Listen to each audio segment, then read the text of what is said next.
I can't be held Playing with it liable on a for daily that basis. kind of shit. I can hold you liable. You can hold me. Yeah, sure. Okay, so apparently it's only during the static image title screen drops frames, but the 60 frames per second live 4-way voice chat does not drop a single frame. Explain that one to me, Batman. Bizarre. Reinhardt, fucking go in. You're Internet. fucking Reinhardt. Fucking internet, Yep. man. Aliens. God damn it, Al Gore. Blame Trump. God damn it, Al Gore. That's Al Gore. He created the internet. But he wanted to use it for everyone.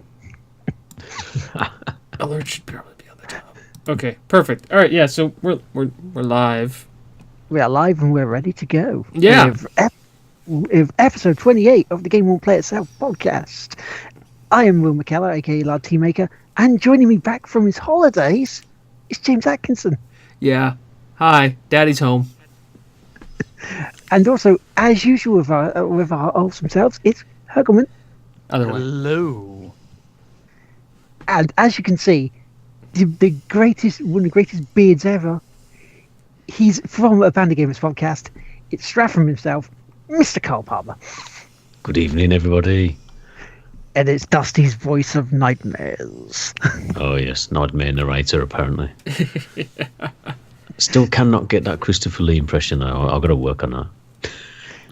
It's almost there. Just try reading Death from Discord. You should get it down. Because what I'm Good doing tip. is like,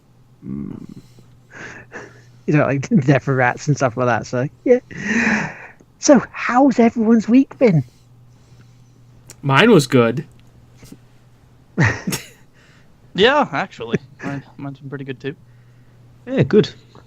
Lots of opportunities to have a beer, and work's not too bad. So and lots of gaming. So yeah, man, good week. Mine's been really mixed in terms of good stuff.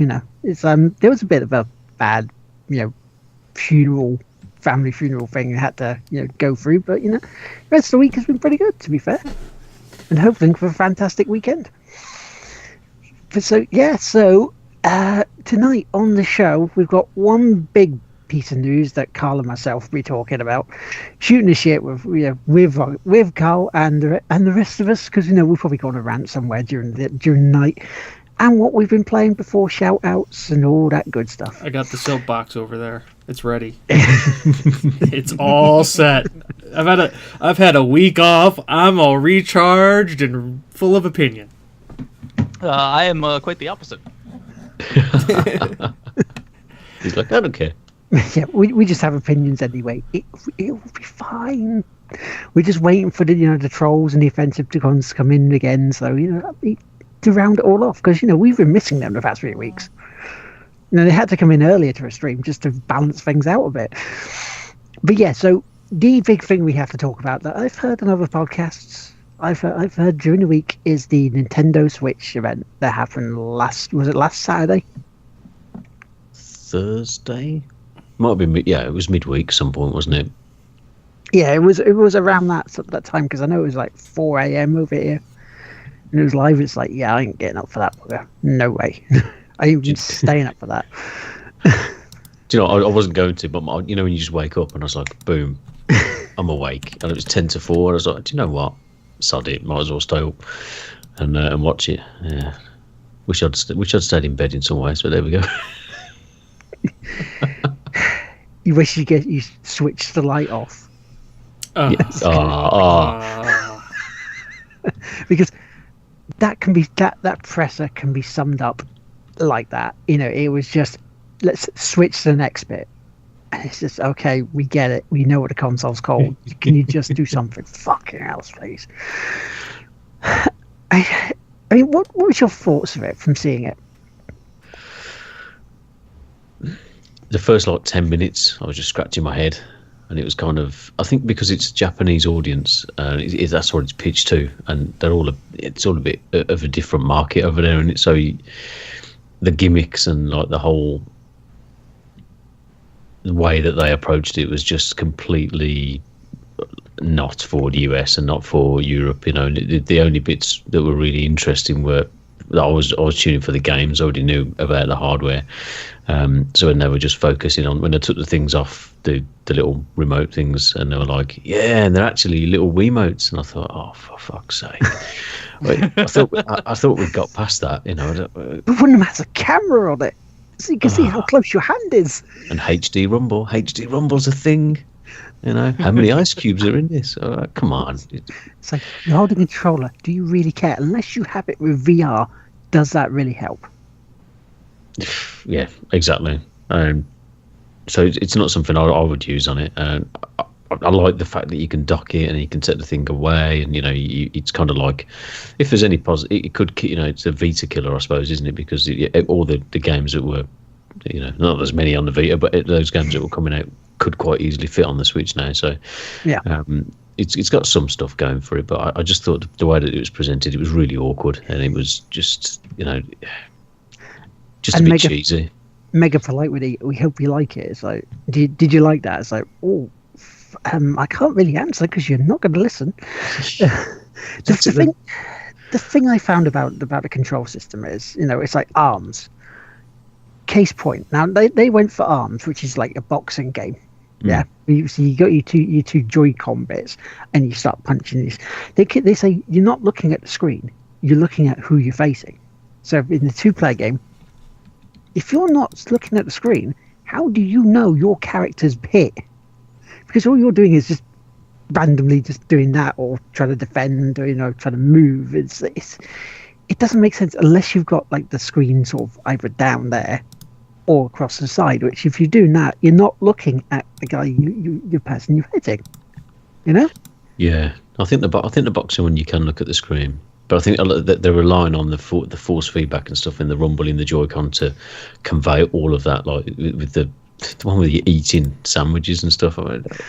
Milking a cow. Yeah. I saw this at the actual event, because they had the event at the Hammersmith Apollo, and I've been seeing pictures and that come out from there from a load of people that were there, and it's like, you know, seeing them doing that, it's like, okay, so. You sure it was that you watched? Yeah, as Gio says, yeah. Well, you know, Nintendo, they might be branching off into that.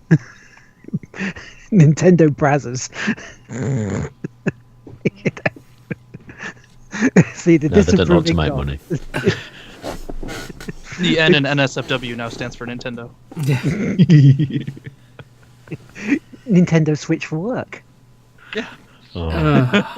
Yeah, that whole let's switch to this game. Let's switch to this. He's like, that grew old real quick. Yeah. I think after like the second time, it's like, okay, okay. Because Gio was saying that he should have got a drinking game for every time he had to make that pun.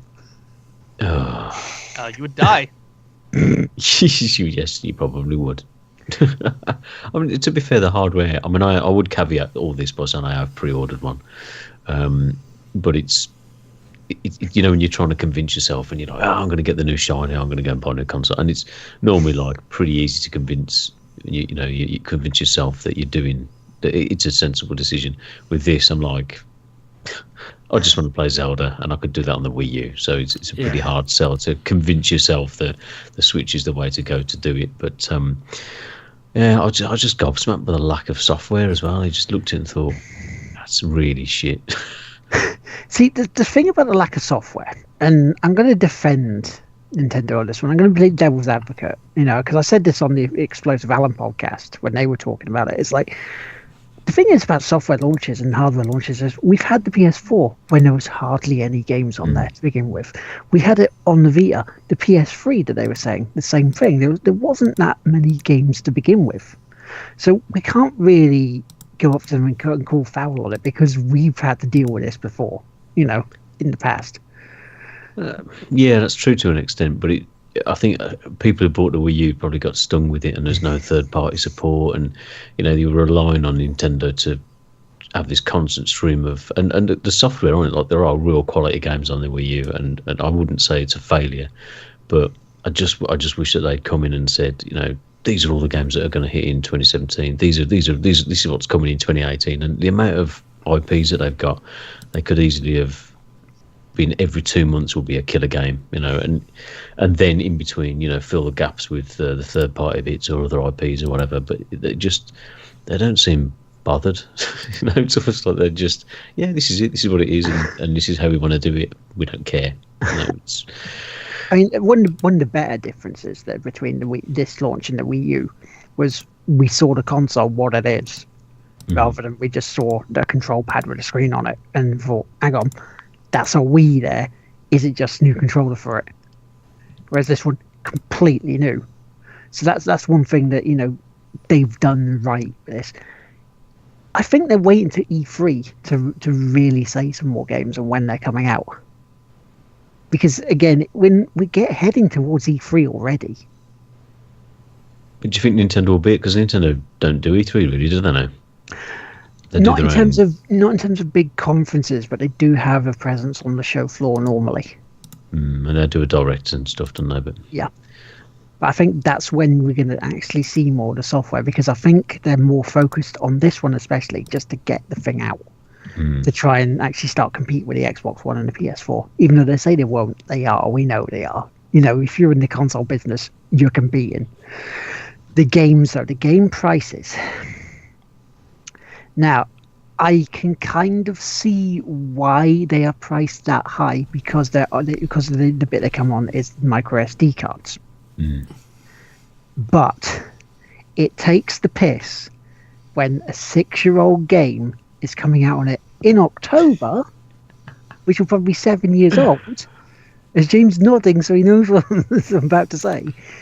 How can they charge the cheek to charge 60 quid for Skyrim? that made me laugh though, because obviously that's been the main feature and all the adverts and stuff, and it's like, yeah, Skyrim, and everyone was kind of like, oh, well, it's Skyrim, but okay, yeah, but it'll be there at launch, maybe it'll be cheap or whatever. But not only is it not there at launch, it's not cheap. And how can that not be out till October? I mean, that's it's Skyrim. It's not at launch. And Skyrim, which has already had controls which were dubious at best, is now on, let's play Skyrim with 2 nunchucks. We can have it like a normal pro controller thing, so it does look a bit more like an Xbox controller. Let's be perfectly frank. The setup is an Xbox controller. It's just, it's going to be a bucky mess when it comes out anyway, because it's Bethesda. We know this. 7 years and it still hasn't been fixed. Exactly. The modding community fixed it, and Lord knows Nintendo's not going to let anybody have any mod support on their brand new shiny console. Yeah, even their subscription bit that they're going to be doing. This is another thing that made me laugh as more the news came out from it. It's going to be free for use online until the autumn or fall. Yeah, and then it's going to say they're going to start charging people to use it because it's like the first few months' taste is free. Now, here's the thing: that they're going to try and compete with PSN and Xbox Live Gold by going, we're going to give you some NES, SNES games to play on it for the subscription. I thought, great, fantastic. For 1 month, you will get a game. And then if you're not going to buy it, they're going to take that game away from you and replace it with another one. And the look on James' face says it all. But you see, What's Nintendo doing? and you can play devil's advocate with that again. I mean, of the PS Plus games that you get and the games of gold, you might play them a bit for that first month, but it's not often I will go back and, unless it's something like Rocket League, which I'll play all the time, but it's very rare I'll be like, oh no, I really want to play that and have it's nice knowing it's available, but actually playing it in a concentrated period of time. So that wouldn't bother me as much, if it was like this month I've got Tiny Toons or whatever is for a month, so I haven't played it and whatever, and I'll quite happily put it back and probably not play it again. But online multiplayer with Super Nintendo titles is going that excites me. I mean, Super Nintendo is probably my favourite console, so having that availability, and if that's lumped in with whatever their pricing structure is for online stuff, that could be good. There are some good things about the console. And by all accounts, that Joy-Con thing is meant to be quite comfortable when it's all connected in that little holder. So, although it doesn't charge your Joy-Cons apparently, You have to pay extra for one of those. Yeah, no, because you got the charging deck bit for obviously screen if you're not having so you can play it while you're charging it, but not having that charge part for the controller. That's very, very naughty. It's going to be annoying. But hopefully we can actually get to try it at Res if they have some there, because I'm betting they will have. They probably will, won't they? It's even if it's a small section in there, because Res is more generally tend towards the more indie side of things with a couple of big names. You would think there would be some. Because it'll be out by then, won't it? Anyway, so I'd imagine it'll be. It comes out March 3rd. And we're at Res 30th. Yeah, so give them good time to get some games out there. But the other bit as well, you can share things on social media from the Switch. You can share photos from the off, and then later on they'll be doing videos. But probably not on YouTube. Really? Yeah. Oh, I didn't see that. Because don't forget with the whole thing with YouTube and how they are very restrictive for the videos and people streaming stuff for their content. A bit like Sega. We'll get to that in a bit. But it just doesn't make sense them being that restrictive. Especially, how can you stream with it? Can you stream with it? Will they allow you to use it on Twitch or Beam or anything else like that? Because they haven't really said anything about that yet. No. Well, the fact that the voice chat's on the phone app, I would imagine that it's not going to have those kind of apps or support built into the system itself. I wouldn't imagine. It's not going to have like Snap functionality on the Xbox One or Yeah, I don't think. I don't know. But you're talking about that boxing game, that arms game. I mean, why not do that as Punch Out? Like something as simple as just changing it. We don't care if everything's okay. Yeah, we don't care. Because it's like, so I mean, looking at it, I'm not going to be too fussed about pre-ordering or even trying to buy one at the moment. Which is just, I would like to get something from Nintendo for once, to try and be a bit more, unbiased. Because with us doing this lot, it helps to be unbiased. We have to have all the options so we can play this stuff. But yeah, it didn't make me want to after that presser. I mean, seeing the reveal last year was like, oh, this is interesting. But then it just sort of went downhill from there, and it's just no, that was not good. It didn't tick all the boxes for me to actually want to try and put myself in more debt by pre-ordering one of these things. How about you guys? How about James, Chris?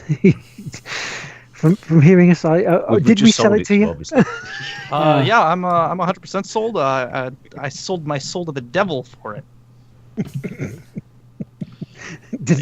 I hope you get a refund. I mean, it's the devil, so probably not. The Switch makes my brain hurt for a couple of reasons. Is Nintendo trying to bridge, if you came out and said the Switch isn't a console, it's our next attempt at a handheld, I think it would make sense to me. But the fact that they're saying that this is their next console, what the hell? I don't get how it works. In a sense, you talked about SNES games and stuff like that. Emulators and ROMs online. We've had that shit for years. You can play this SNES game for a month and then we'll take it away from you, or you can just, through the magic of the internet and through certain websites that I won't name, but you can easily find an emulator and a ROM and then map it to your Xbox One or Xbox controller that you have plugged in and have the same experience. Probably a better experience playing it on your PC. At 6 million frames per second. Exactly. So you mean if I somehow spoke to people and they somehow, just dropped us a link about this bit so I could possibly experience Zelda at last. Yes, and it's both Zelda, Legend of Zelda, Legend of Link, Link to the Past, any of them. I mean, I'm not saying that I have done this from personal experience, but I can tell you that I may never have played Chrono Trigger on the SNES, but I have beaten Chrono Trigger. It was the first RPG I've ever beaten. So, yes, there are ways to experience these games. I understand Nintendo wanting to charge a little bit for their internet. I mean, if you look, Xbox and PlayStations do charge to access to the store, but they usually have, third-party support for games that they can give you to make the cost of this more reasonable. And the memory, there's memory in battery size. The memory you get in the actual Switch is 32 gig.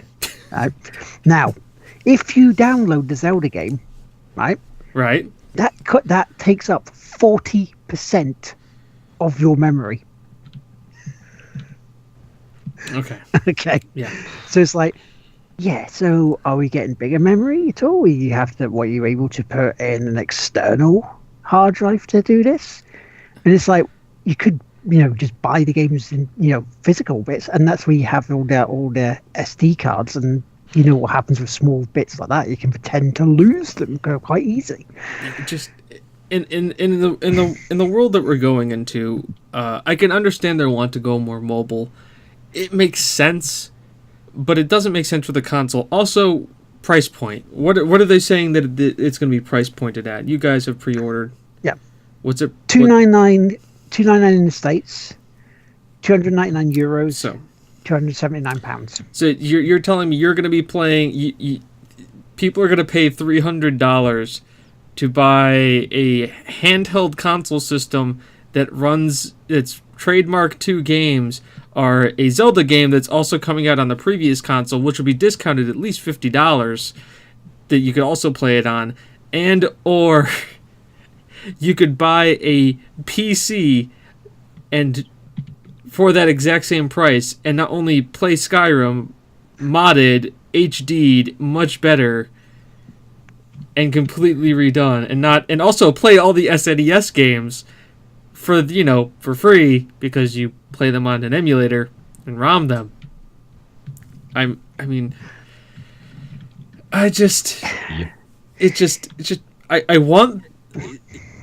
had my childhood was on an N64. I loved Nintendo. It got me into gaming. But the decisions that they've made since that console just boggles the fucking mind. So you sit there and think, why don't they just, give their catalogue of games, become a third-party developer, and then just go on to Microsoft and Sony? See, that's what I think they're maybe planning to do. Because they would get a shit ton more money that way. Even though they don't really need the money. They've got so many deep pockets that'll last them for years and years and years, even if they had bad time. And they've got the handheld market nailed. Yeah. Yeah, I think they're just trying to specialize to the handheld market. Because, I know about a very few people who actually own a PS Vita. Or, I don't even know what they're calling it anymore. I don't keep track of that one because it's the DS. The DS is the handheld. Mm. So I foresee them dropping out of the console war and just kind of focusing on doing the handheld, and then going to different publishers or different not publishers but consoles for the big releases for major games because they'll wreck sales. They'll make record sales on all of their shit. If I told you that the next Metroid game was coming out on PlayStation and 360 and Xbox, what do you think the pre-orders would be? Through the roof. Absolutely through the roof. Record highs. Record highs. Yeah, stupid money. Stupid money. But at the same time, it doesn't make some sense. Yes. But at the same time... How about a remastered Super Mario Collection. You're getting into the realm of things that James really hates, don't you? Yeah, Let's call that, remaster Super things. Mario Maker. We call it Super Mario. Super Mario Maker. You're right. It's Super Mario Maker. That's the remastered levels. That's But yeah, so you see that bit though. If they would having their own cash machine just in their office, just printing money if they do that though. And it just makes no sense that they haven't looked at this as a business point of view, or at least talked to Sony and Microsoft about doing it. Like, do a fucking StarCraft VR, not Star, fucking wow, Star Fox. Star That's like Fox. StarCraft. So, that's where my brain went to StarCraft. Do a Star Fox VR. Do a Metroid FPS on Xbox, PlayStation, and PC. Do fucking sequel to Breath of the Wild on everything. They're set. They don't need to do anything. I mean, They don't need to do anything. and they've got some ideas. I mean, they're bringing Fire Emblem to mobile. Yeah. And I love Fire Emblem. I'm a huge real-time strategy fan. It makes sense. I mean, if you told me Turn-based let's strategy. yeah, turn-based strategy, real time. It's a strategy game. It's 4X. Gio says it perfectly, is that the wallets and bank account will be empty before they finish the announcement. So, even if they went on Wii3 and went, and it's out today, people would lose their shit. If you want it, I mean, Amazon has never crashed, but it would get damn close. I'm pretty sure, like, if you want to crash the internet, you're gonna say, "Oh, we're releasing Zelda on all platforms, even PC," and just watch the sheer utter chaos that happens. Because that's what it would be. I've seen the day that the world ends, and it's when Nintendo releases a Zelda game for all consoles. Because then Skynet will take advantage because the internet will be broken, and the trolls will all be out buying the game, and they'll know that's the time for them to rise. And Kitty Cat Curtis will be sitting in his home just rubbing his hands. And the other thing, battery life. Okay, now, it's varied apparently according to what game you have in there. Of course. It could be 2.5 hours to 6.5 hours. Which, to be fair, we have had games consoles which handheld ones which lasted a lot less. Yep. Game Gear, anyone? Game Gear. Yeah. What was that? 8 batteries and it lasted 40 minutes? It wasn't great. The Lynx wasn't brilliant. Yeah, I don't think battery life's that big a deal. Everyone's got portable charger packs and stuff in there, so I think that's less of a concern. But I don't want to play. I don't want to play as a handheld. I want it just sat in the dock by my television, and I want a proper controller. Because I when I pre-ordered it and I priced it all up, and bearing in mind, James, that when Will's on about price there, that's without a game. There's no packing game. Yeah. So $300 just for the console. Then you've got to buy Zelda, and the price has come down. And I did pick up Zelda on the Switch for £40 today, because Amazon had this £10 back offer when you spent £50, so it actually worked out pretty well. So I have pre-ordered that. But then I'm like, I want the Pro Controller. So that's £90 or something stupid over here. And it'll come down to sort of £60 or something like that. But it's just when you tot it all up, and then you're saying then there's the online subscription service, which I'm guessing will probably be £40 a year. Yeah, you'd think so. And I don't pay for Xbox Live Gold. I'll pay for Plus, and I don't really want to be having to pay for another one. So. I don't know. It's tough for them. Nintendo have the ability. They've got the IPs. They've got some of the best software titles out there, and the ability to make them. But they just don't. I've been crying out for years for the open world Pokemon MMO where I can be Ash and go on a journey, like in a huge sprawling setting, finding all these hundreds of different Pokemons. There's people out there who would pay a subscription every month to play a game like that. It's called Pokemon Go. No, but like a proper one, And all they've got to do is make a real game. And they can use the amiibos and all that shit with it. It really, it's not rocket science, but That reminds me. On Monday, while we were heading towards the funeral, the crematorium, right? I said to Rob, I went, Rob, whatever you do during the service, don't play Pokemon Go there. But it would be funny if there was actually a Pokestop there. no. Do you think you could catch a lot of Ghastlies and Haunters? Yeah, but it'd all go quiet, wouldn't it? And then you just say dun dun dun dun dun dun dun, and Rob at the back, yeah. Or it's just like, it's just exactly when you turn it on for the first dun dun dun dun, and everybody's like really trying to put it on silent. It's just like, we are gathered here to remember Bump. And he's like looking sheepish as he puts his phone aside. Oh. Yeah, there's. The service must be delayed 5 minutes. There is a Charmander outside, and I need that bitch.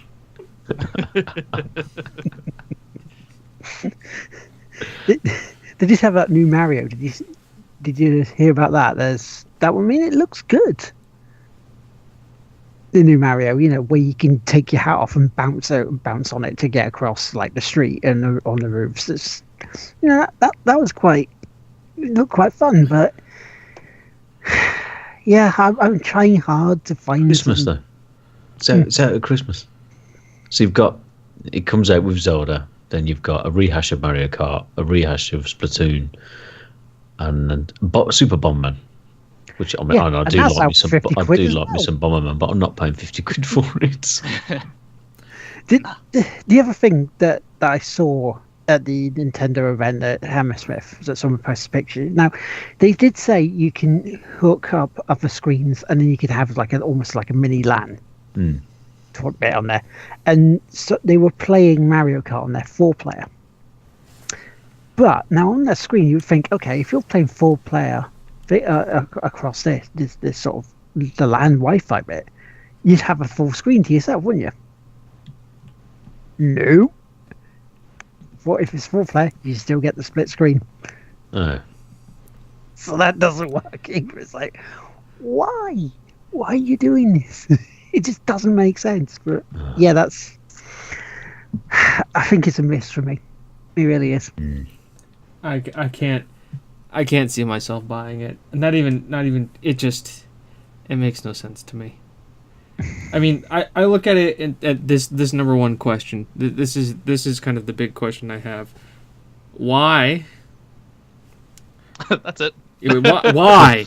Why? Well, fucking why? No, it's how much faith do you have in your new console by also releasing its flagship game on the previous generation? I mean, I can answer that one pretty easily. It's not a matter of confidence. It's a matter of they've been working on Breath of the Wild for a long ass time. Again, same thing happened with PS3, PS4. Black Flag was a prime example of that. You had it out on PS3, and then about a month later, when the PS4 was released, it came out then. So you can kind of see when Nintendo are following suit with others. I mean, you even had. What was it? Even Xbox did that slightly with a couple of games. So it's not unheard of to do that, but it doesn't. It's not the smartest decision if you want people to go onto the new console straight away. But people will buy it.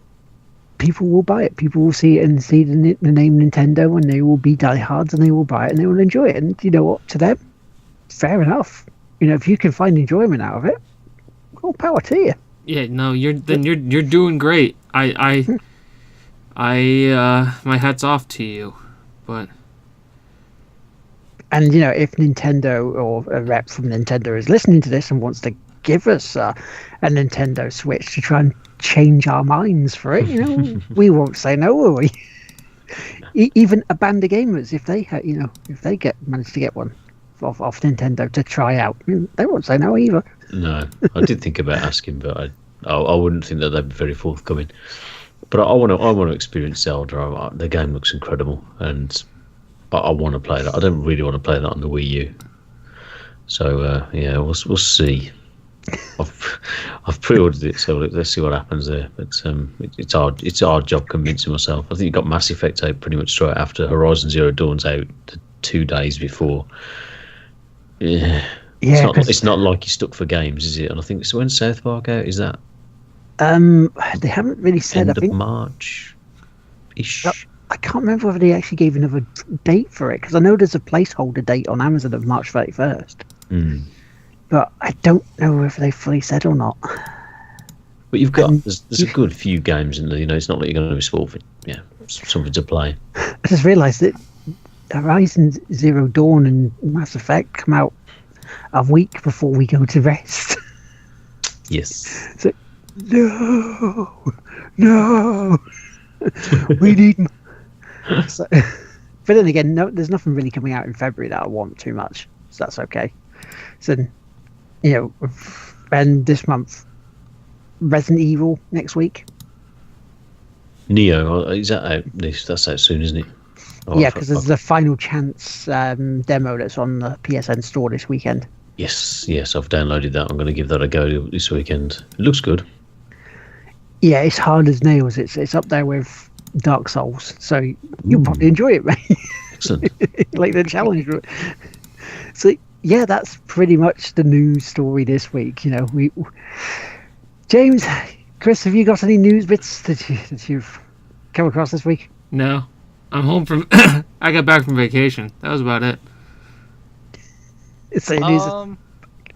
I'm mostly just a little mini warning. There may be some schedule thingies happening with me in the future, so if I'm missing a couple weeks, you guys know what's going on. Good things, good positive things. Positive things we like. Yeah, I'm not gonna say words, but good things. I'm not gonna say words, but good things. Yeah. And also, what coming up next month is Game Blast again, 2017. I have had an email from them asking if I wanted to join again for this year, so we need to look at that. Have a look at that in the next couple of weeks and get that sorted, so we can see about helping Special Effects, because they're awesome. Yeah, good cause, man. Great cause. It's for the kids. We're all about helping kids out. Or their chin controllers. Helping people. Helping people. You'll have to have the rematch this year, Will. Yeah, I'm gonna have to get rid of this for the rematch, then, aren't I? Probably. I'll probably still have mine. We'll switch the advantage this time round. Yeah, I'll go fully. It's weird. How they can use that though. It's really, really impresses me. But That's crazy. So that's the news. On to what we've been playing. Who wants to go first? Because I've talked enough for the moment. James, I'll let you go first. I always go. James said on vacation. It's usually me, so I might as well go. I played one game. I was on vacation, which obviously means I didn't take my PC or anything with me. I didn't stream. I didn't do anything. I actually didn't do anything related to the podcast, mostly. Instead, I played Pokemon Sun. I sat down, was able to kind of really spend a couple hours with it every night. And I really did get to advance the story. I've traded now to get a lot of the starters, so I'm very good there. I've kind of got all the starter Pokemon. I've got a Pokedex of about 100 now out of the 250, so I think that's pretty good for a guy who's probably put a couple hours into the game. But something came up, and this is a story I kind of have been told I have to tell. So, my girlfriend is a fan of Eevee, the Pokemon, and so much so that if I show you her birthday present back here, if I don't make everything break at once, there it is. I was reaching at the wrong spot. This was her birthday present. Oh, right? So she really likes Eevee. And also because she does the Instagram, she demands that I pay her in Eevees. So, okay, fine. I'll pay you in Eevees. You like Pokemon. You have Pokemon Moon. I will catch you Eevees. So, there in Route 4 is Eevees. So I have caught her all of them. All the different types. All the different ones. We've caught them. Here's the thing, though. To catch certain ones, you can catch them, make them friendly with you, and then they eventually evolve to their other forms. Now, I ain't got no time for that. I can't. Not enough time. So, one of the ways to do it is to have them call for help and have it show up. So, like, if you do it during the night, Umbreon shows up. If you do it during the daytime, the Psychic one shows up. So, I have all the other ones except for these two. I don't want to play this game with two Eevees and make them have to be in battles and stuff. So, like, fine, let's do it this way. Thus begins the 5-hour slog in Route 4. And the two-hour Eevee battles, where one just keeps summoning in, to the point where I counted, and there is a body, just imagine the Pokemon battle of just this guy battling an Eevee at 1 hit point. And 75 fainted Eevees off to the side that have been called into the battle and then subsequently knocked out. There's just like, I was ready to set up a memorial of like Spike's like Eevee farm, where it's just 100. There was like 150 Eevees I killed to get two of the evolutions. I was 4 hours of murdering Eevees, just one after another, to the point where I was just like pressing the next button, just like, and you can't kill the one you've got, because I've got it at 1 HP, so you're switching Pokemon in and out, and hoping that eventually it shows up, and if it doesn't, you have to just like, alright, 1-hit KO. I was running out of moves! So, I not only caught her all the Eevee evolutions, I have severely decimated the Eevee population on the Alola Isles, to the point where I do not think they will ever recover. I believe that they are now an endangered species. Just, the WWF is going to actually make adverts about it, yeah. Probably. I'm probably like a wanted criminal, because then I traded them to her, so I'm taking them across borders to trade them to her. And as she put it, she's like, I just love Eevee so much, I don't want to hurt them. And I'm like, yes, so you send your hitter in to go and just do all the dirty work. I said, do you want to know how the you're wealthy? Being wealthy means you don't have to, you pay not to see the disgustingness in the world. You're wealthy in Eevees. Peter's got you on your most wanted list. Yes, I murder the Eevees. I've got some nice coats if anybody wants any. They fell off the back of a lorry. Yes, we'll go with they fell off the back of the lorry. That sounds like a better answer than what I've done. Yeah. So, yes. Gives you a better conscience. Oh no, I know I'm not a good person, especially when it comes to Eevees. So yes, I'm not a young man anymore. That's what I did. I murdered Eevees all vacation. You sick bastard. I am a sick bastard. Chris, what have you been playing me on, Micah? Metric fuck tons of Overwatch, like I am doing currently. I played a little bit of StarCraft, inching my way through the story. Played a little Assassin's Creed Syndicate, and that's a nice fun little one. I picked up The Forest, however, I haven't been getting a chance to play it yet. I'm looking forward to doing that, and I'm prepping things to start playing Anachronox for everybody on my YouTubes. So, coming in is going to be that. Cool. Yeah. Is that all? Yep. Cool. Not exciting. I'm still in subplat. Yeah. Still engrossed in Overwatch. The grind's real, man. The grind's real. Grind is very real. The grind is so real. The hardest of reals. What have you been playing me on, Micah? Pretty much Dark Souls 3, man. 62 hours, I think, in now. Level 102. and I think I've got 2 Lords of Cinder left. Got the one that you're on at the moment, Will, the in Lothric Castle, and then I think just the final boss. But there's a few optional bosses and sub bosses and stuff still to do. So got Dragon Peak to go through. But I just can't stop playing it. Because I've heard that, and I've seen, because I know Ian Higdon, who was playing it for on his channel on YouTube, he avoided the twins. He didn't do them. He just went through Dragon Peak and just went and completed it that way. No, I didn't know you could do that. I thought the twins were one of the Lords of Cinder. I thought you had to. I thought so as well, and I'm like, oh yeah, I have to go get them. It's like, but from seeing his streams, it's a case of no. It looks like you can just avoid them. All right. It's like, well, that's just marvelous, isn't it? I can just save myself a whole lot of stress and bother by just not going there. I do. Sorry, carry on. I was saying, FYI, apparently we have a 2-minute buffer right now, so I don't know why, but Wow. everybody's hearing the things 2 minutes after that we've said them. So 2 minutes. Yeah, wow.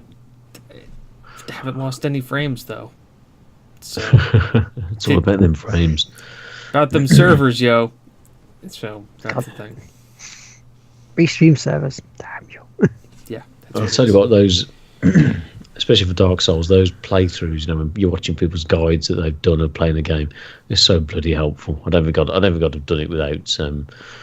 I watched Gina stream it a fair bit, and I was like, kind of gives you a bit of comfort seeing someone else play it, and she was having she was pretty good in all fairness, but at a couple of moments where she's like, oh shit, the controller's going all over the place. And it kind of thinks, do you know what? If Gina's brave enough to play it, so can I. So I started doing it on the back of that. But it's a lot easier in co-op, to be fair. And I'm playing it with my buddy Chris, so it does make a difference. But yeah, I'm just, I don't know. It's a bit gutting that I've never stuck with them before, man. Played a little bit of the first Dark Souls game. Never played the second one, and then obviously picked up the third one almost a year after it come out. So.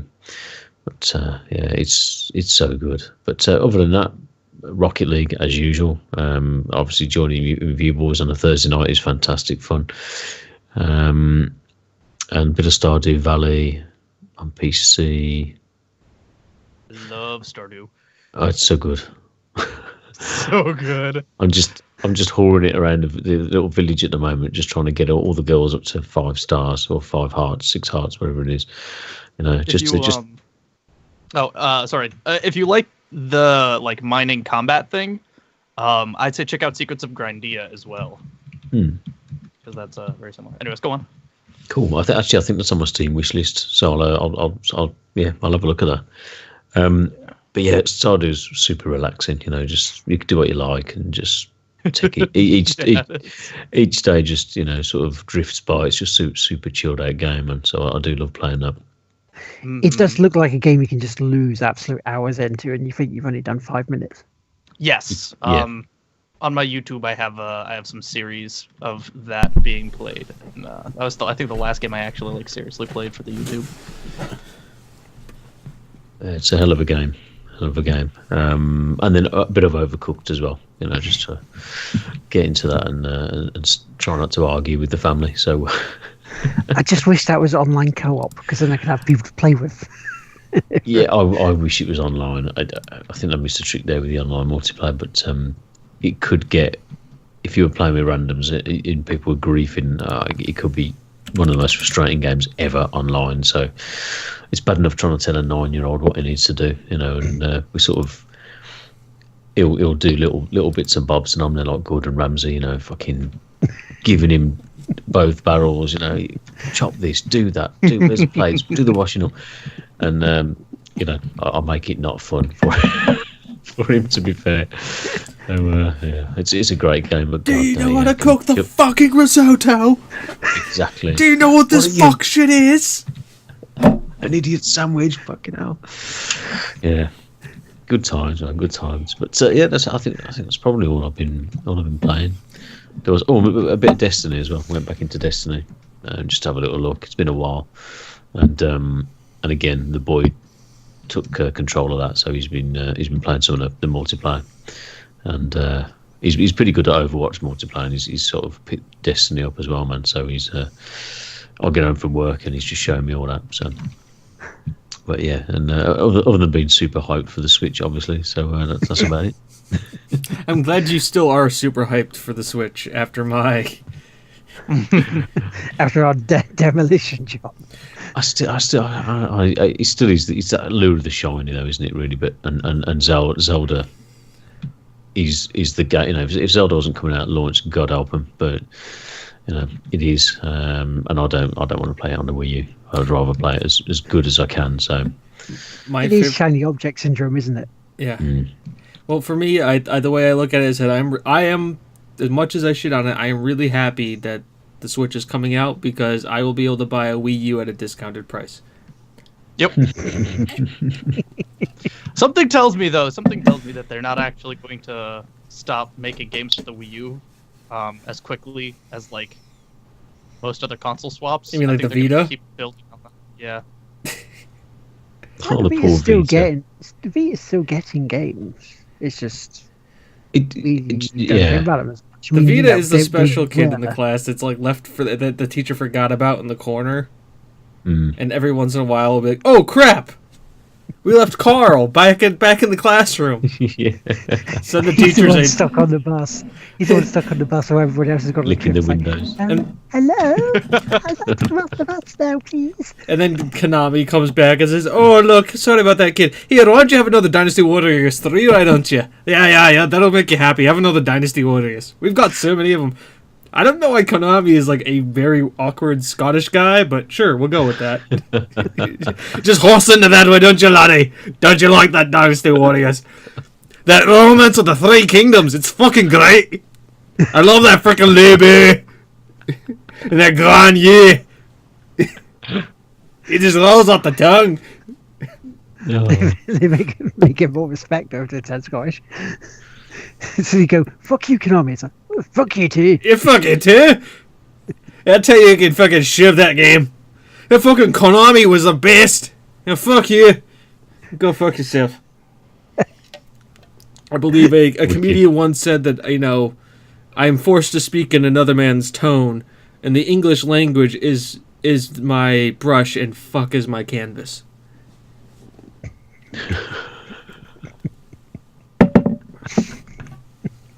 So yeah, what I've been playing, right? Yes. Okay, let's get into this. But I'm not going to say anything about pinball this week because it was awful. So we'll just move over that. Now, I have replaced Crusaders and Lost Idols in terms of a game that I seem to be addicted to, and it's Euro Truck Simulator 2. Wow. Keep on trucking. So you've gone from I tried frantically clicking and being active to a game where you do absolutely fucking nothing. You do more in this than just go click, click, click, click, click. Oh wait, click, click, click, click. Do you Wait, murder now, hookers back- at truck stops? Wait, sorry, no, I apologize. That's American Trucker Simulator. We're talking Euro Trucking Simulator. I apologize. Yeah, you just get Yeah, stuck it's at stop for a Calais. beer and every 10 Ed. you just get stuck at Calais, and you have to fend. There's a mini game where you fend off immigrants.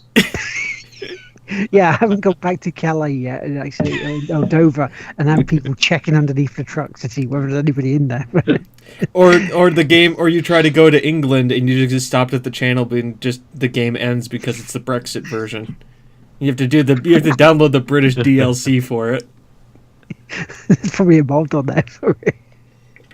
But the things I've noticed about it, and there is one picky thing I get on it, and it's like travelling. You know, I've travelled down the M1, I've travelled along the A14 and the M6, and some of the bits of there, there's only, you know, looking at the signposts and how you get to different towns and cities in there, I have not once seen on the M1 a sign when you're heading south from Birmingham or even Leicester area, Cambridge on it. You cannot get to Cambridge by the M1 normally. Right? You have to go on the A14 to it. And maybe the A6. Yeah, I know it's been pedantic, but there's little bits that just make you go, okay, come on now, come on, let's get a bit more into this. I do like it. I would say it's relaxing. Except when nice. But it's a relaxing game. It's kind of funny when you're trying to turn and a bus decides to run into your trailer, and then you get damaged, but you don't find you. So that's the one logical thing on there. If you rear-end someone, they're gonna punish you for it. But if you get rear-ended, obviously the other guy's at fault, and because he's a bus driver, he's probably was on cocaine. And he's going to get insurance claims going, oh, we heard you had an accident in the past 12 months. He's got an accident with kids on the bus, so he's got bigger problems than the little fender bender damage on the truck. And the other thing on there is it's like a management sort of sim as well. So you can buy garages, build an empire. You hire drivers, you buy your trucks, and you have them doing jobs for you to try and make profit. Now, so I'm looking at this, going, okay, how much do I need to do this? And the bank comes along and goes, oh, if you borrow this amount, you could do this quicker. And it's like, you only got to pay off this amount a day. And I'm looking at it going, I don't want to get a loan from a bank. Do it, bargain. I did twice. I caved in. And it's like, well, yeah, I can get another driver. I can get this. And it's just like, but it's like real world thing of I don't want to loan money just creeping into a game here, I bought this game to get away from this kind of shit. Exactly. But I'm actually enjoying it. I was tempted to get there's a pack on Steam with like 14 bits. It includes like the original Euro Truck, American Truck, some other DLC for like Scandinavia stuff, and I was tempted to get it, but then looking at it going like 60 quid. Youch. That's Scandinavian DLC. Man, it's dark all the damn time. It's pretty tough. But that's including like the discount that Steam does if you've already got a game in a bundle, which I think is a very clever move by Steam to do that stuff. That Bundaroo ain't so Bundaroo. It is. We like the Bundaroos, it seems, on Steam. The Bundaroos. Is there like a heavy traffic option and stuff in this game? Like, do you get just gridlocked on the M1 or something, and you're stuck there for 4 hours in real game time, and it's like there's just two guys in safety vests just standing in like the blocking two lanes, doing absolutely fucking nothing, while a third guy's like bent over a guardrail looking at it. Hey, this is Euro Truck, not Connecticut Truck. No, it's worse than Euro. Have you seen the M1 is the M25? The M25 is fucking awful for that sort of stuff. But there is a point during it where you can get heavier traffic, and there's even like bits where they do roadworks on there, so you have to stop and wait at the lights before you can go across into the lane and just travel at really stupidly slow speeds. Like also the Autobahn in Germany, right? I remember I heard that there's at least 100 miles an hour, yeah? there's no speed cars. limit. there is no speed limit. Yeah. So why the fuck am I restricted to 50 miles an hour on it? Depends. Brexit. Oh, trucks have a specific lane. Yeah, normally it's supposed to be on the slow lane of it, each on there. I get that, but if there's no speed limit on the Autobahn, that should apply to trucks as well. Should apply, damn it. I want to hit at least 75 miles an hour in my truck and not get penalized for it. I can't drive 55 on Euro Truck Simulator. Which I need a bigger engine so I can do that. But yeah, so that's that. I've been playing Halo, as you know, going through the Halo collection. I completed Halo 2, which I found a lot better than the original Halo. Especially with controlling the bloody Warthog, for one. Yeah. That was a mess. And they never took the chance to fix that. I don't get that. I never get that. They went to put it all in the collection. Why didn't they try fixing it? Yeah, it was Mako bad. It wasn't good. It was not. Nothing's Mako bad. I don't know. Do you know what? I didn't find it that bad, I must admit. Yeah, even the vehicles in Borderlands were slightly better. I don't know, but you clicks in like- Borderlands, man. There's a time when the driving becomes second nature, in Borderlands. But maybe if you play a lot of it, like I do. But You should come and join it. Do you have it for PC? I've got it on everything. Yeah. We'll have to set up a time because we've got a beat old games segment that me and Chris are beating through Borderlands 2. Oh, cool. So yeah, so there's a space normally to join in with them. I'm in. And so I completed Halo 2. And the ending's a bit weird. It sort of stops suddenly. It's like, oh, it's now we have to transfer to Earth. And then just stops. You're like, Yeah. okay.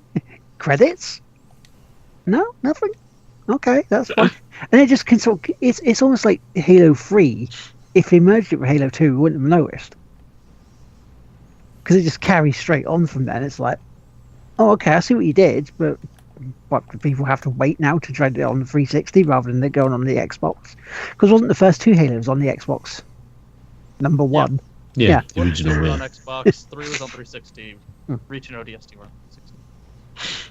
So yeah, it just didn't make much sense to me that they did that. That there was no real ending of 2 to go start out on 3.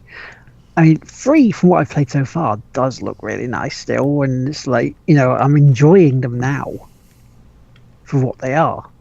Compared to other things like Gears of War and Time Splitters and all Battlefield 1 and Titanfall. They're enjoyable for what they are. I mean, yeah, so it's really, really cool that I'm actually getting to experience them. And speaking of Gears of War, I've played more of that. Because I did it on the Sunday service last week. And I remember talking to you, Carl, when we were doing it. Yeah. Because I was like, yeah, I'm on chapter 5? Or, chapter 3. Act 3, chapter 5. Yeah, Act 3, yeah. Because I remember you saying, that was a really long one. It's like, oh, okay, so I might not finish it. So how did you, when you were going into that, you come down on the big mining refinery thing? Yes. Have you come back out of that? Are you on the acts after it? No. No, okay. Because it's a real bitch that is at the end of that act. It's a nightmare. So enjoy. I'm looking forward to. Are you doing that again on Sunday? Yes, Sunday morning I'll be doing that. So I'll be carrying on. Hopefully I'll get to that point for it because if it's that long. But yeah, I'll be starting an hour earlier on Sunday for that. So because I'll be finishing about 11, so I can get ready and get stuff, so I can bugger off down to London. Yep, get down to London. London for about two-ish. Calling. Because they went to me, the bar in Stratford doesn't open till 2, and that's where they'll be. He's like, so I'll go down to Stratford then, not Dalston. Mm. So decision made. But so Gears of War 4 I'm enjoying the hell out of. It's this act is huge, but it's a lot of fun. Violence and just shooty goodness. As well as Just Cause 3. Now, Just Cause 3 I have been playing a bit offline, not streaming on it. The reason is I got to a point where there was no more story missions. And I couldn't figure out what I was doing to actually get the story missions unlocked and carry on the story. So it wouldn't be, completely boring for people on the stream watching. I would be just liberate. It just needs a bit more of a better flow. And I actually found out that I was actually liberating the wrong place. So even though I was liberating stuff and getting more bits, it's like I was in the wrong area to unlock the missions. It's like you see the sort of bullhead that's in there, the bull skull that marks the missions. If they're grey, you have to liberate that area around them to unlock them. Mostly in that sort of section, like 7 bits there, you have to unlock at least 4 before you can carry on. So I worked that one out, so I'm ready to carry on with that on Tuesday. And so I mean the liberation stuff is still fun. I have this gun now that I got from the DLC version of it. They're called the Spark. And basically what you do is you point it at someone, you charge it. It's like you got your laser pinpoint sight in there, and then all you see is like an aerial bombardment come down, and it's just this huge electric charge that's got takes a lot of stuff out. However, there is is a bit there that stops it from being the ultimate weapon on it. If you're in, like, say, a building, or there's a big sort of concrete stuff there, it won't go through it. It just will not go through it. Which is fair enough. You know, there's also like the statues in Medici of the dictator that you have to take out. It won't blow those up. So if you're liberating a little town, you have to use other means of that to get rid of them. So there is a little bit of, it's not the greatest weapon in the world because it can't do everything. There are limitations. But it's a lot of fun playing Just Cause, especially now they fixed the bugs in there. Because when it launched, there was a lot in there. It was very glitchy. But they've sorted it. Apart from at times, it seemed to have crashed about 3 or 4 times while I was using the flight suit, which isn't good when you're on a stream. Though handy when it's at the end of a stream because you can just go, yeah, right, that's it, I'm done. Good night. But it's not really the way to end the stream. It's like you just sort of crash and go, oh bugger, it's crashed. And that's the stream done. Hey, that's how I ended a few of my streams. Just straight up crashed and didn't relaunch. It's pretty good. It's a dramatic ending. Yep. Leaves it on the Very abrupt. Will the game work next week? Find out then. But, so did that. I also started playing a game called Lost Castle, which we looked a bit at on EGX. I like it. Because I saw a guy who hasn't come into the streams a lot of late, and it's kind of sad because he's like a good bloke. Daniel M. He posted a picture on Twitter, basically saying he lasted about 26 minutes in the game. Now I see some of the stuff like this and go, "Oh, that's a challenge. Let's go." Best I've done, 11. That game's nails. Yes, nails. Until you unlock a few of the upgrades and stuff, it's because I looked at it and we love Castle Crashers. It's a huge favourite in our house, and I looked at it. I was like, yeah, this looks just like Castle Crashers crossed with Rogue Legacy or something. Yes. And then you play it, and it's those cute little graphics aren't half bloody deceptive. You just get absolutely hammered. Cracking game though. Yeah, it really is. I mean, if it's multiplayer, then if you want to play it, we go through it because I've got it on PC. Oh, I've got it on PC as well. Yeah. So yeah, we can set something up for that as well because I would like to go through it in multiplayer because that game is designed for multiplayer. Yeah, it's a lot better. It's a lot easier with 2 or more. Yes. So I haven't played too much of it. I've unlocked like the weaponsmith, get your potions and that. There's the thief who nicks a load of stuff for you. So I've done all that. It's just you, like Rogue Legacy. If you die, you lose a lot of coin. You lose a lot of the soul bits there. So so it makes it harder to level up because a lot of that goes. Which is, it gives it a challenge. There's a lot of luck in it as well because it's because it's procedurally generated. It depends what boss you get. So like you can look at and get one of the easier bosses, but if you get one of the tougher ones, it's like. The boss I did get on my first go was it's like was it a truck king? Yes, yeah, the guy driving the big tractor thing. And you have to run away from it to try and go through. They get like the salt course bit where you got so it's like I got that the first time. It's like fuck's sake, because I was trying to work out how to hit it. And it's like no, you've got to run. You've really got to run. It's very Castle Crashers like that. With the deer level. Oh, the diuretic deer. Yeah. Yeah, exactly like that. And so it's enjoyable. I'm quite happy with it. So the only other bits I've really played, I played Drawful 2 earlier, which is, as a party game, is really good. The downside, however, is it lets the opportunity in for trolls to come in and play it with you. Trolls? Yes, trolls. Like Nazi spewing propaganda ones, or ones that say the N word on your bit. So you've got a big sphere on your screen saying F you. Oh, it's like yeah, that's going to have to be removed. Thank you very much. Again, they're like, you're mad. It's like, no, just disappointed. Just disappointed that, you pull this crap when there's no need for it,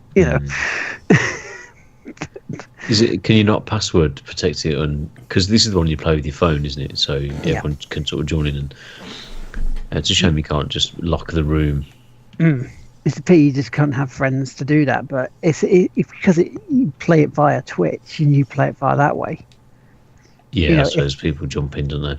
Yeah, because if you can't do a multiplayer sort of across like a PS4, you can't see it because you need the screen. Yeah, true. And see what you're doing. So that's the downside to it. If you can get by that and you can have a decent group in, then you're going to have an absolute blast. Because some of the weird shit you have to draw and you have to try. I mean, there was one I was playing a couple of weeks ago while you were on holiday, James, or I was watching Loading Bar and we were playing it there, and I had to draw naked Chewbacca. Which on a phone is hard enough. Because isn't Chewie always naked? That's a good point. I was going to say, I know he's got his bowcaster and his... It'd be like hairless Chewbacca. Yeah. So you could draw Chewbacca, that would be weird. But you don't really associate it as being naked, do you? You just see him as his furry thing. You go, hang on, he's walking around in the buff. Well, I haven't seen his furry thing. Yeah. That's in the next Star Wars. Or Star Wars. The porn version. I also played Binary Domain, which got me the new copyright strikes record for our YouTube channel of 27. Blocked worldwide. Which means we can't show you any of it on YouTube. Nope. So that the ending stream is going to have to remain on Twitch,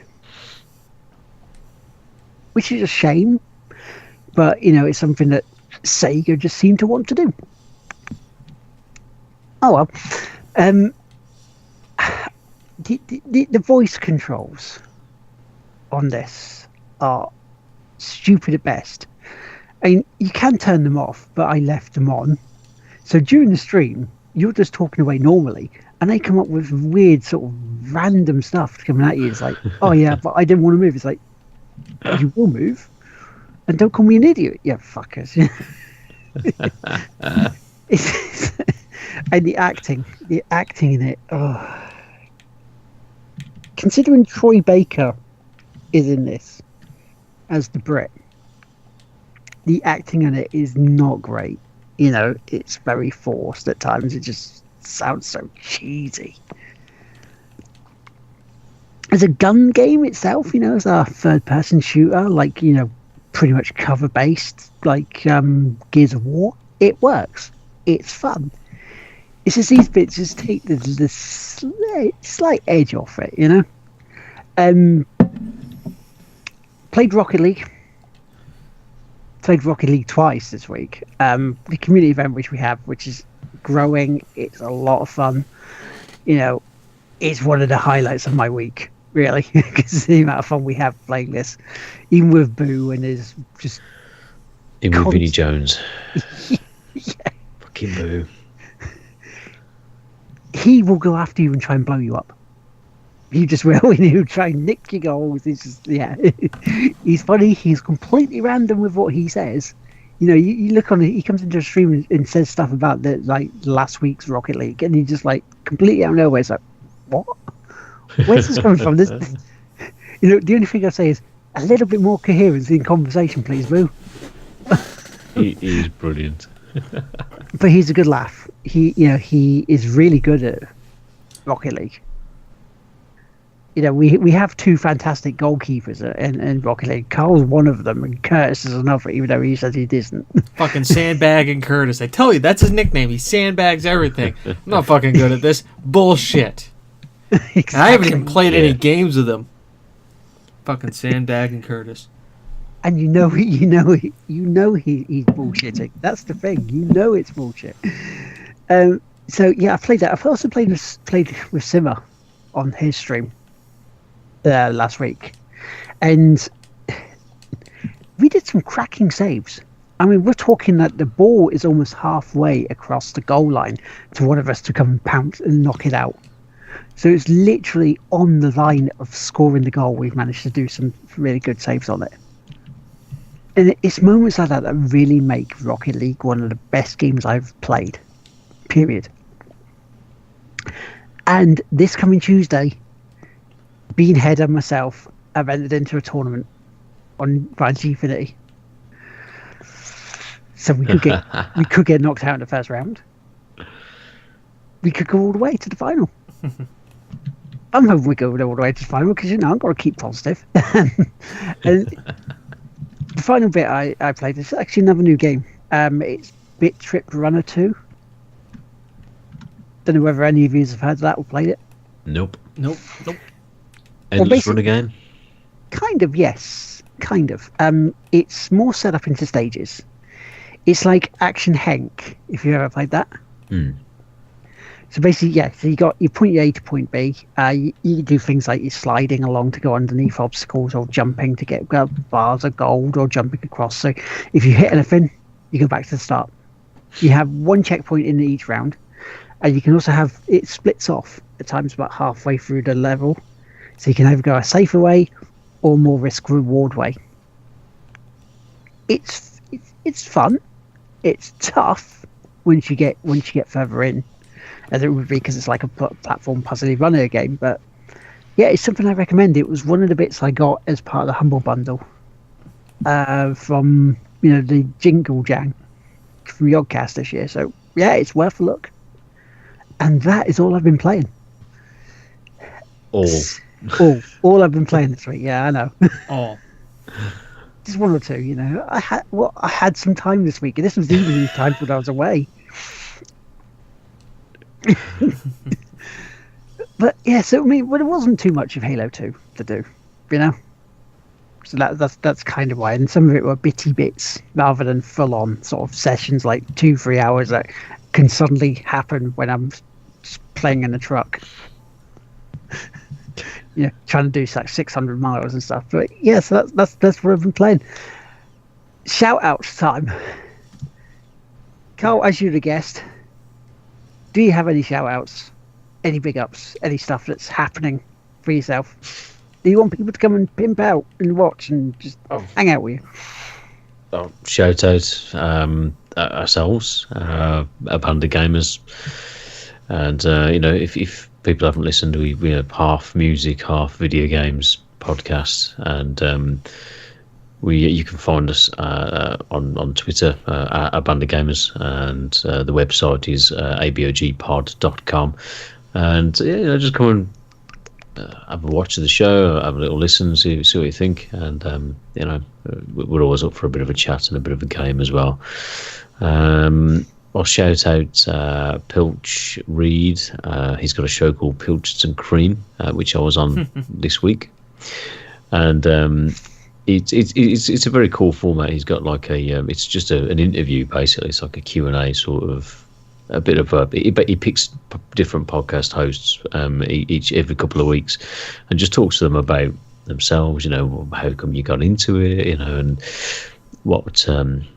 what games you like over the years, favourite systems, favourite, all that sort of stuff really. So it was cool to be on his show. And again, you can find him on Twitter at Pilch Reed, Pilchards and Cream. But I haven't really got a ton of shout outs, to be honest. Thank you guys for having me on here tonight. It's been really fun. Well, thank you for joining us. Yeah. And it's not too late. At least it's a Friday night. Shout out to you boys, and hopefully Tigwhippy keeps growing and moving at the pace it's moving at the moment. Keep up the community nights, Will. Rocket League's brilliant. It's just thanks for having me on. Keep up the good work. It's no worries. It's a pleasure to actually have you on, mate. Because haven't you changed the format slightly of a Abanda Gamers podcast? Yeah, a little bit. We tinker with it, I think, just to see what people like the best. And I mean, I'm sure you guys when you come in, you've all played different games and having the time to play all those games, it's hard to fit it in sometimes. So we basically switched it around. So we discuss one game in the episode. So we'll all agree on a game that we'll play, the three of us, and we'll go away and play it, put 5 or 6 hours in, come back, talk about that, and we do the same with the record. So we'll do the same. And just listen to one album, then talk about it, and then we do a post game after that. So it's like 2 sides of a record, and in the post game we talk about more general, just chit chat about games and whatever else. It's what we've been playing in the news and that sort of stuff. But yeah, so yeah, a few little tweaks, and hopefully I think people like that. It's a bit shorter and sweeter. Yeah, because that way it's kind of it's a little different to the other podcasts out there as well, because it's not only you are still mixing music, which was a genius move, I thought, to move it to, like, to do more sort of a different bit rather than just games.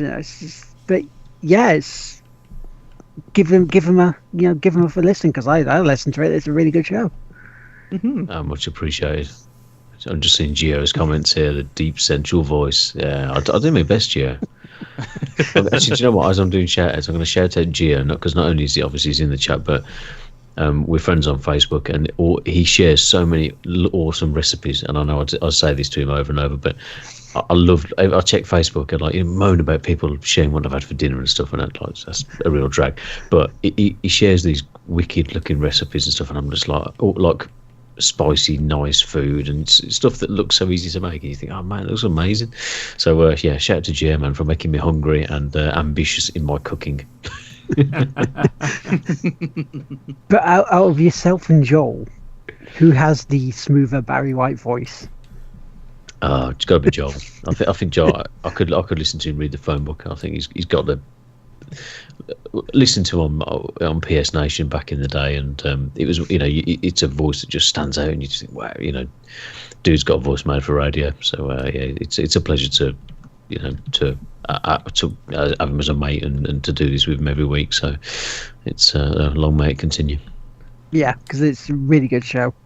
And when I first heard it, it's like really smooth voice on PS Nation, like, ooh. It makes Ed go all tingly. Yeah. Yeah, he's not the only one, I know, it's that voice, isn't it? The only sort of shout out I'm going to say, well, I'm going to say two. Bandy Gamers, because Carl, Skippy Nicks, and Joel, really fun show. So you should check that out. Also, I'm going to be a bit cheeky here. I don't normally do this, but Chris Light is trying to do he's trying to do some more streams that are his, rather than working for Devolver Digital, XSplit, that sort of thing. He's trying to get more sort of personal with his sort of stuff. So he's running a Patreon to try and do that.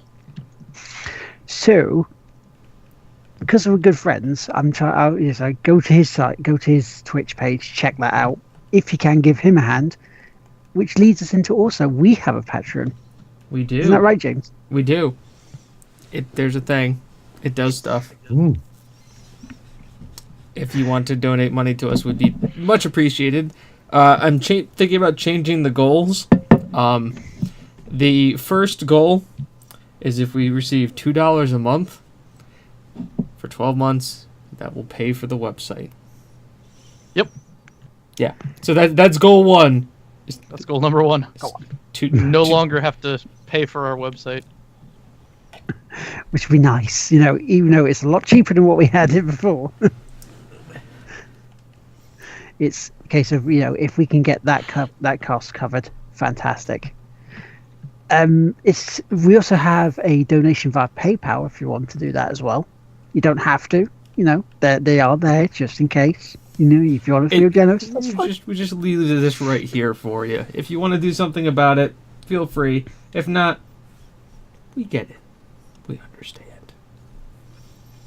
We will still press on, and we will still be here to entertain you either way, so that's all good. But if you want to listen to us, if you want to see us, if you're on Twitch and go, oh, well, where else can I see it? Where else can I see these streams that aren't going to get, copyright flagged every 5 minutes by Sega? You can go to our YouTube channel. It's on The Game Won't Play Itself. If we get 100 subs, we get a custom URL. We are at 78 at the moment, so it is getting closer to it. That's one of our next goals, is to get that 100. If you're on YouTube, because I know we're broadcasting on there as well. We're on twitch.tv/TGWPIS. Any follows would be appreciated as well. If, however, you don't want to see our beautiful faces, because they are handsome, look at us. If you don't want to see us that way, if you're on the move and think, I just don't have the time to watch us, I'm sorry, you can go onto Stitcher, you can go onto Google Music Play, you can go onto SoundCloud, but more importantly, go to iTunes, download it there, listen to us there, rate us, give us reviews. It all helps. But you can just enjoy us, And you can also find us on Instagram. Mm-hmm. You can also find us on Twitter as well. Mm-hmm. We're Anywhere all else I over can the find- place. Yep. We're like a rash, but a good rash. Which is very rare. However, Instead of skin flakes, it's gold flakes. Exactly. The best rash ever. The best rash ever. like- We give you the gaming itch. That's what we do for you. If a rash was bacon, you'd all like it. However, if you want to find us individually, you can find us at Carl. Where can they find you? You can find me on Twitter. I'm there all the time, to be fair, at Srathem, SRATHEM. And you can find A Band of Gamers at A Band of Gamers. Nice and simple. Chris, where can they find you? Well, of course, you can find me everywhere as Hergelman. Twitter is at Hergelman, twitch.tv/Hergelman, and of course the oddball, youtube.com/the Hergelman. James, where can they find you, Meal Mucker? I'm Tigwhippies. That's where I do things. I am the game won't play itself. You can pretty much find me as Spike SP2579. But let's just cut through the BS. I'm Tigwhippies. That's the Twitter I use. That's the Facebook I use. That's the Instagram I use. That's it's YouTube I use. I'm Tigwhippies. And very good and awesome job you do too, mate. And myself, you can find me as Lord Teammaker across the board on Twitter, on Facebook, on PSN, on Xbox Live, and even Steam as PSN_Lord Teammaker. So I'm about the place. You can find us if you need me. And that's it. That's the show. Hopefully next week we should have Gio as a guest. I can say that now. That's breaking news. Woohoo! You get to hear his voice at last. And so we will be back next week. Thank you very, very much for joining in. Thank you very much for any responses in chat. And we'll see you next week. Goodbye. Bye. Bye. Ta-ta.